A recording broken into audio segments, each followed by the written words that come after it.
Session 23. Recap: Black Blood, Bright Hope. As told by Lisa, daughter of Misty. She steps onto the tavern's low stage, clutching a worn strip of parchment. Her hands shake slightly, but her voice is clear. My name is Lisa. Some of you know me. Some of you knew her. And this is what they did for her. She takes a breath.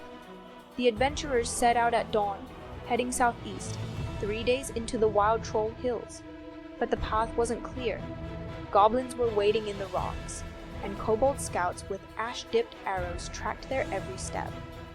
Twice they were ambushed in the narrow passes, once in the night when the rain hid everything but the sound of blade on bone. They pressed on anyway, not because they were paid to, not because it was easy, but because of her, because Misty mattered. When they reached the Fog Valley, the air stank of death and sulfur. Vultures circled above a ruined shrine of the old gods, where broken stone bled like flesh, and bones marked the path. That's when they saw it. Him, the black troll. He was huge, taller than the rafters here, skin like tar, regeneration beyond anything they had ever seen. Around him were his chosen, kobolds not just trained, but branded, twisted things, bearing the sign of the corrupt fang. They moved like shadows, fought like fanatics. The battle was brutal. One moment a sword struck true, the next the troll's flesh sealed itself shut again. Fritz nearly died. Trug was brought down twice, still fighting. Salira and Barog took the front, their blades glowing with holy light. The troll laughed through the pain, until they got it down. For just a moment, Lisa pauses, trembling. That's when they had seconds. Just seconds. Salira drove her blade through the troll's neck. Barog used his axe to finish it, severing the thick, writhing head. It screamed even then.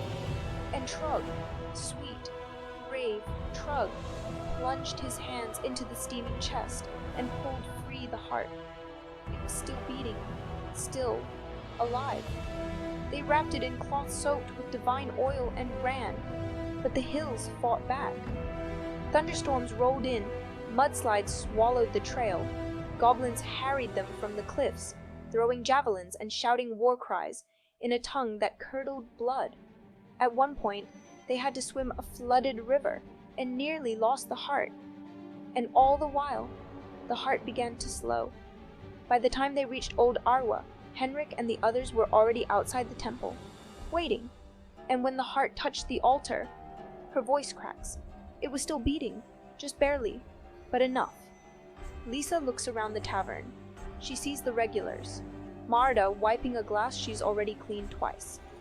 Varael in the shadows. Olgar staring into his mug like he might drown in it.